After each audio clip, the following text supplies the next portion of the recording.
नमस्कार, मी विद्या स्वागत करते आपले चॅनल देवताज कॉर्नरमध्ये।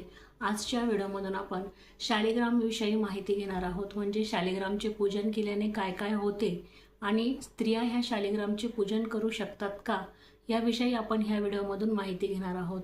बघा, शालिग्रामचे पूजन केल्याने काय काय होते याबद्दल स्कंद पुराणामध्ये शिव हे आपला मुलगा कार्तिकेयाला माहिती देताना जी माहिती सांगतात ती या व्हिडिओमधून मी तुम्हाला सांगणार आहे।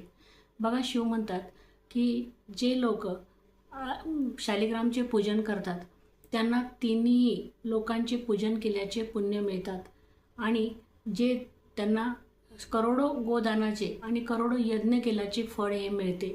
आणि जे लोक आपल्याला शालिग्रामचा जो अभिषेक आपण पाण्याने करतो त्या अभिषेक पंचामृतने केलेला असेल किंवा पाण्याने शुद्ध जलाने केलेला असेल अभिषेक, तर त्याचे जर आपण ते पंचामृत किंवा जल आपण जर तीर्थप्राशन केले तर आपल्याला सर्व पापांपासून आपली सुटका होते आणि आपले दुःखे दूर होतात।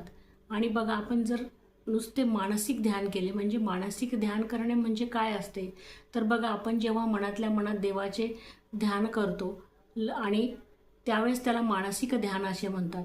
तर असे मानसिक ध्यान जर शालिग्रामचे केले तर बघा, सर्व पापांपासून मनुष्य त्या सुटका होते आणि मुक्त होतो। आणि बघा, शालिग्रामकडे नुसतं आपण बघितलं तरी आपल्याला सर्व दुःखे दूर होतात आणि त्यांचे जर आपण दर्शन घेतले तर आपली भय दूर होतात। आणि जो मनुष्य दररोज शालिग्रामचे पूजन करतो त्याची सुटका ही जन्म मृत्यूच्या चक्रामधून होते, असे स्कंद पुराणांमध्ये शिव स्वतः आपला मुलगा कार्तिकेयाला माहिती देताना सांगत असतात। आणि शालिग्रामचे पूजन जे करतात त्याला बघा, यमाचे भय आणि चिंता राहत नाही। आणि कलियुगामध्ये जे कोणी शालिग्रामचे पूजन करेल त्याला विष्णू युगांमध्ये करोडो वर्ष निवास केल्याचे पुण्य मिळेल, तो निवास करेल असे बघा सांगितलेले आहे। बघा, आणि साक्षात शिवशंकराला विष्णू भगवानने शालिग्राममध्ये राहण्यास स्थान दिलेले आहे। त्याच्यामुळे जर आपण शालिग्रामचे पूजन जरी केले तरी आपल्याला विष्णूंचे पूजन केल्याचे आणि साक्षात शिवशंकराचे पूजन केल्याचे पुण्य हे आपल्याला एकाच पूजनामधून शालिग्रामच्या पूजनामधून मिळत असते। त्याच्यामुळे आपल्याला शालिग्रामचे पूजन केले, आपल्याकडे जर शिवलिंग नसेल तर काही हरकत नाही, जर आपल्याकडे शालिग्राम असेल तर आपण शालिग्रामचे जरी पूजन केले तरी आपल्याला शिवाचे पूजन केल्याचे पुण्य मिळत असते। आणि बघा, जो कोणी सर्व शालिग्रामची पूजा मनापासून करतो त्याला सर्व सुखे प्राप्त होतात, तो सर्व पापांपासून दूर राहतो।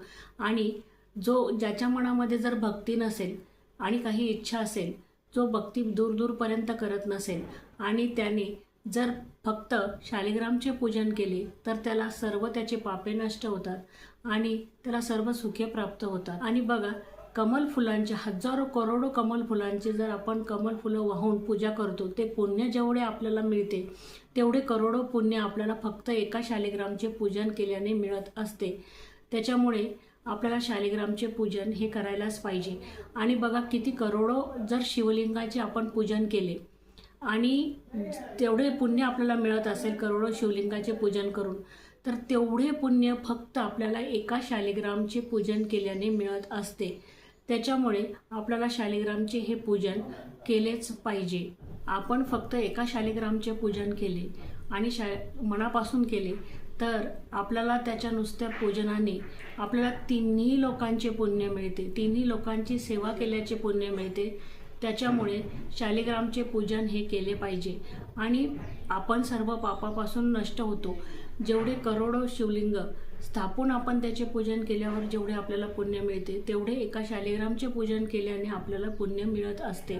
आपल्याला बघा, करोडो शिवलिंगाचे पूजन केल्याचे पुण्य मिळते। आपण जर आता गंगेच्या आपण जर 12 शालिग्राम घेतले आणि 12 प्रकारच्या शालिग्रामची एकाच ठिकाणी ठेवून जर आपण पूजा केली तर आपल्याला काशीमध्ये करोडो युगांमध्ये राहण्याचा म्हणजेच वास करण्याचे पुण्य मिळते। तसेच गंगेच्या ठिकाणी करोडो शिवलिंगाचे पूजन केल्याचे पुण्य हे फक्त आपल्याला शालिग्रामचे पूजन केल्याने मिळत असते। एवढे पुण्य सांगितलेले आहे एका शालिग्रामचे। 12 शालिग्रामचे जर पूजन केले तर एवढे पुण्य आपल्याला मिळत असते। आणि बघा, आपले पूर्वज हे कशा ना कशाच्या प्रकारे कधी कष्ट भोगत असतात, आपल्याला ते माहीत नसतं आणि त्याचे कष्ट आपल्यालाही ते लागतात. तर त्या कष्टातून त्यांची मुक्ती व्हावी आणि आपल्यालाही सुख प्राप्त व्हावे म्हणून काय करायचे आहे, तर शालिग्रामचे पूजन जर आपण केले तर आपले जे पितृ आहेत त्यांना स्वर्गाची प्राप्ती होते आणि त्यांचे सर्व कष्ट दूर होतात. म्हणून आपल्याला शालिग्रामची पूजा ही करायचीच आहे आणि आपल्याला आपल्या सर्व पापे नष्ट करायची आहे आणि आपल्याला आपल्या जे पूर्वज आहेत त्यांनाही सुखाची प्राप्ती व्हावी, स्वर्गप्राप्ती व्हावी म्हणून आपल्याला शालिग्रामचे पूजन करायचे आहे. आणि बघा, याचे जर मोजमाप करता येत नाही, शालिग्रामचे जे पूजन आहे ते पूजन केल्याचे मोजमाप करता येत नाही. ब्रह्मासुद्धा त्याचे मोजमाप करू शकत नाही. म्हणून आपले इतके महत्त्व ह्या शालिग्रामच्या पूजनाचे आहे, त्याचे मोजमाप होत नाही. आणि बघा, शालिग्राम जे आहे ते आपण कधीही विकत घ्यायचे नसते, आपल्याला विकत घेतले चालत नाही. परंतु काय होतं की ते आता बघा, गंडकी नदीमध्ये स्वतः उत्पन्न होत असतात. जर त्या कोणी भक्त जर गंडकी नदीमध्ये जाऊन ते घेऊन येत असेल आणि दुसऱ्या भक्ताला जर देत असेल तर त्याच्यापेक्षा वेगळे हे पुण्य नाही. परंतु बघा, आता मेहनत तर सर्वांनाच लागत असते, म्हणून अशा वेळेस कोणी एवढी मेहनत करून आपल्याला फुकटच देईल का? आणि आपण ते घेतले तर आपल्याला तसे पुण्य लाभणार नाही.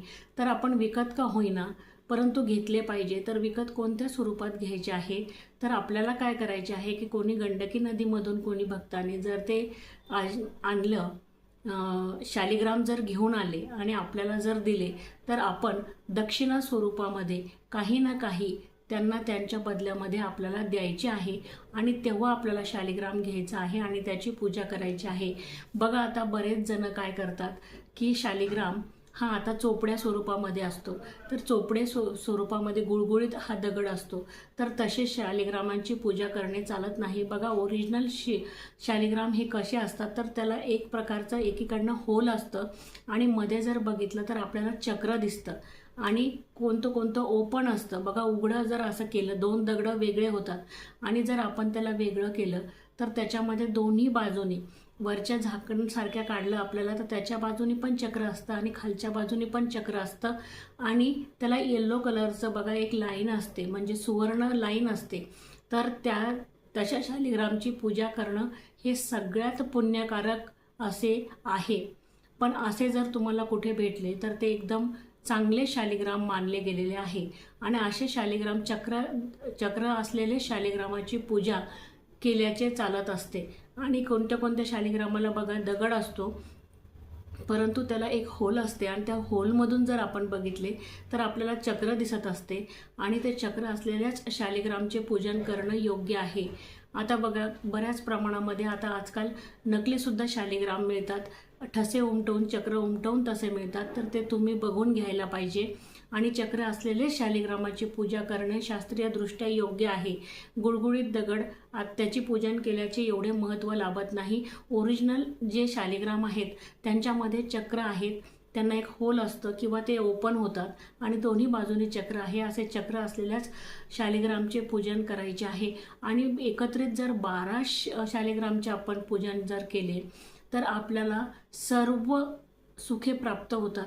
बघा, आता कोणता मनुष्य कितीही पापी असू द्या, बरं आता त्याला प्रायश्चित्ताची जर वेळ आली, जर त्याला असं वाटलं असेल की आता आपण प्रायश्चित्त करायला पाहिजे, तर बघा आपल्याला ही जी अवस्था येते प्रायश्चित्ताची तीच एक मोठी अवस्था असते की तिथेच आपले थोडे पापे नष्ट होतात. आणि जर अशा मनुष्याने जर शालिग्रामचे पूजन केले तर त्याचे सर्व पापांपासून प्रायश्चित्त होते, सुटका होते. तुम्ही जर म्हणाल तर मग काय आपण पापे करून शालिग्रामचे पूजन करायचे का, तर असे नाही. जर आपण असे करत असतो तर कोणतेही सुखे किंवा आपले पापे नष्ट होणार नाहीत. जर प्रायश्चित्ताची भावना कळत नकळत जर पापे झाली असतील आणि त्याच्यानंतर जर आपल्याला प्रायश्चित्त करण्याचे जर आपल्या मनात आले असेल तर तेव्हा आपल्याला शालिग्रामचे पूजन केले तर आपल्याला सर्व पापे नष्ट होतात, सर्व दुःखापासून आपले सुटका होते. आणि बघा, आपल्याला त्याचं तीर्थांचं इतकं महत्त्व आहे, तर त्याच्यामुळे आपल्याला शालिग्रामला जेव्हा आपण अभिषेक करायचा आहे त्याचे थोडेसे तीर्थ म्हणून आपण प्राशन करायचे आहे, तर आपल्याला सर्व पापांपासून आपली मुक्ती होते आणि आपले दुःख दूर होतात, कष्ट दूर होतात. त्याच्या दर्शनाने सुद्धा स्वतः फक्त सर्व पापांपासून आपण नष्ट होऊ शकतो, मुक्त होऊ शकतो, सर्व पापांपासून आपण मुक्त होऊ शकतो. एवढे महत्त्व आपल्या शास्त्रामध्ये शालिग्रामचे सांगितलेले आहे.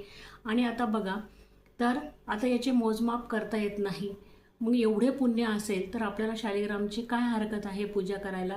आता बघा, स्त्रिया याची पूजा करू शकतात की नाही, तर बघा शास्त्रीयदृष्ट्या तर बायका पूजा करू शकत नाही शालिग्रामची. स्त्रिया ह्या वर्ज्यात सांगितलेल्या आहे की शालिग्रामची पूजा करण्यामध्ये. त्याच्यामुळे स्त्रियांना, सांसारिक स्त्रियांना पूजा करता येत नाही. बघा, कारण की आपण संसारामध्ये असतो तेव्हा आपल्याकडून सांसारिक कार्य पार पाडावे लागतात. अशा वेळेस आपण बघा, तेव्हा आपण शालिग्रामची पूजा करू शकत नाही. हा, जर एखादी स्त्री जर ही भक्ती मार्गाला लागलेली असेल, सर्व सांसारिक जबाबदाऱ्यांमधून ती मुक्त असेल, सर्व सांसारिक कार्य कधी पार पाडत नसेल आणि फक्त भक्ती मार्गावरच चालत असेल, तर अशा स्त्रिया पूजा करू शकतात. परंतु शास्त्रीयदृष्ट्या या स्त्रिया शालिग्रामची पूजा करण्याला वर्जितच सांगितलेले आहे. शास्त्रीयदृष्ट्या स्त्रियांनी बघा पूजा केल्याचे चालत नाही. त्याच्यामुळे आपल्याला काय करायचे आहे, फक्त पुरुषच शालिग्रामची पूजा करू शकतात. म्हणून मनुष्याने ही शालिग्रामची पूजा केली पाहिजे. आणि शालिग्रामची पूजा करण्याची आणखी एक पद्धत आहे की जर आपण शालिग्रामच्या आजूबाजूला समोर स्वस्तिक काढले किंवा एक बघा ताट घेतले आणि ताटामध्ये जर आपण स्वस्तिक काढले आणि त्याच्यावर शालिग्राम ठेवला, किंवा ताटाच्या जर आपण समोरही स्वस्तिक काढले, त्याच्या आजूबाजूला जर स्वस्तिक काढले किंवा खालीही स्वस्तिक काढले आणि त्याच्यावर शालिग्राम ठेवला किंवा समोर काढले, तर त्याचे पुण्य बघा, कुंकवाने वगैरे कुंकवानेच आपल्याला स्वस्तिक काढायचे आहे, तर त्याचे जे पुण्य आहे, त्याची जी पूजा आहे, त्याचे द्विगुणित असे फळ आपल्याला मिळते. त्याची पूजा करण्याचे द्विगुणित फळ आपल्याला मिळते. म्हणून आपल्याला असे कुंकवाचं स्वस्तिक काढून शालिग्रामची पूजा करायची आहे. आणि तशी जर पूजा तुम्ही करत असाल तर आता याच्यानंतर त्याच्या आजूबाजूला स्वस्तिक काढा आणि शक्यतो घरातल्या माणसाने शालिग्रामची पूजा करू द्या. आणि शालिग्रामची पूजा ही मनुष्यानेच केलेली शास्त्रीयदृष्ट्या चालते.